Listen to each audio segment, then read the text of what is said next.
any complex system is going to have inequality built into it, and certainly human-made systems like a society.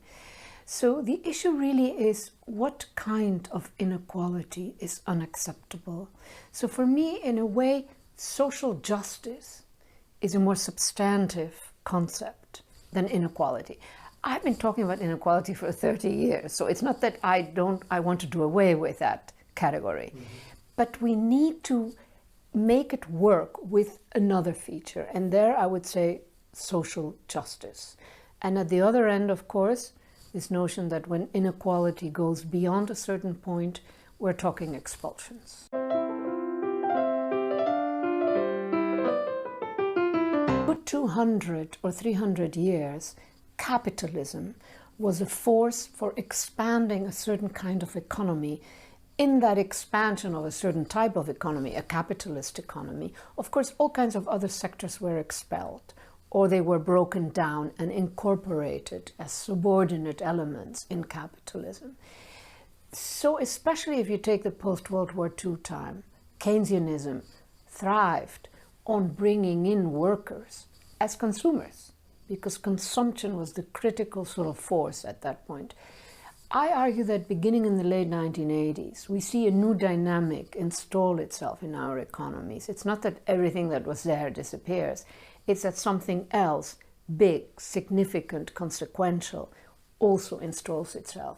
And at that point, I argue, and this is a process that begins 30 years ago in the United States, probably about 20 years ago in Europe, and it begins to expand, to the rest of the world, that something else happens. And so for me, expulsions are a particular moment. A familiar condition becomes so extreme that our categories for analysis, our statistics, stop recording them. Best, simplest example, long-term unemployment.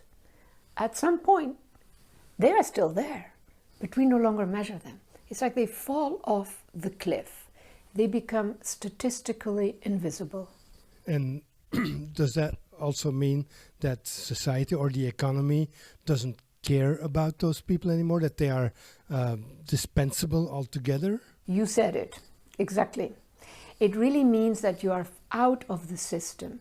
Now, on the other hand, and I've used Greece as an example, for instance, I think that what we have is that the operative space of the economy shrinks. There might be more wealth, more money, more very fancy technology, but it actually includes less and less of what may once have been the economy of a country. Again, Greece, Spain are extreme examples. But I think we see that also in the United States. We have not recovered since this last crisis, let alone the Keynesian period in the United States, the kinds of numbers of jobs, types of jobs, prosperous, modest middle classes, not the super rich. We haven't recovered that. And there are some interesting statistics. 65% of the jobs lost in the United States in 2008 because of this particular crisis. Of the new jobs that were middle-class jobs, 65%. Of the new jobs that we have added, only 25% are middle class. So that already gives you an indication of a shrunken economic space.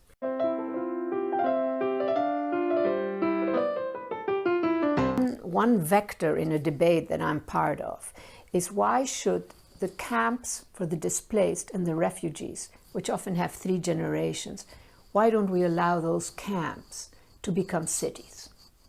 Instead, the bureaucracy doesn't want. They want to keep them as these desperate minimalist lives that they live, often 2 generations or 3, right?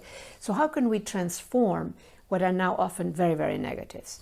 So there are possibilities of making that neighborhoods develop once again neighborhood economies, which are going to be partial, but rather than having a franchise, when you have a Starbucks, it means that some of the consumption capacity of the neighborhood, poof, goes away to the corporate. It does not recirculate. If you have your neighbor setting up a coffee shop, the money that we make will tend to recirculate in the neighborhood. So the franchising is a very negative. It's another way of sucking it up, and then it just becomes money that finance can use or whatever.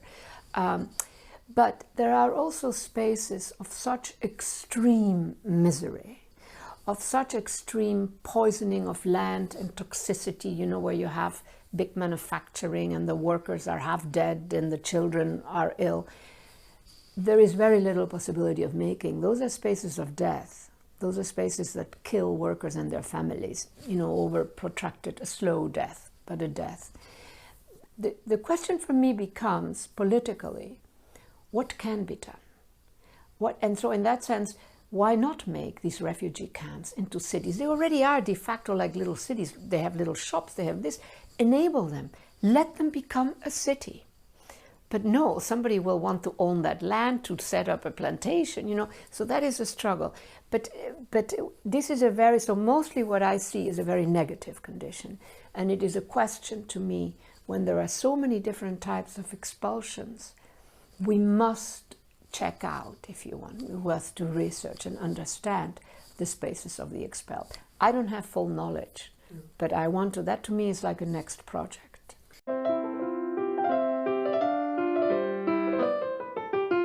Now, the increased complexity of it all makes it even harder than ever to see and let alone to change the system.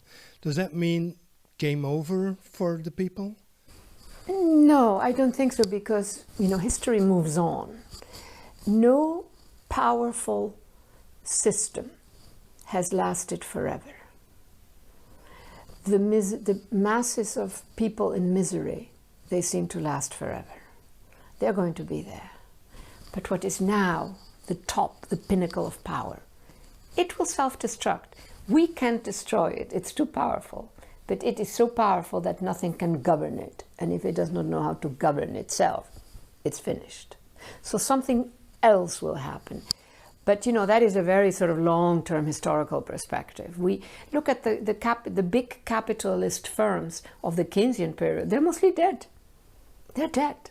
These financial firms now are in deep trouble. There are many, I'm doing a whole list of all the criminal indictments. They're going to keep on living, huh? They're not about to fall. But soon, eventually, alternatives will emerge.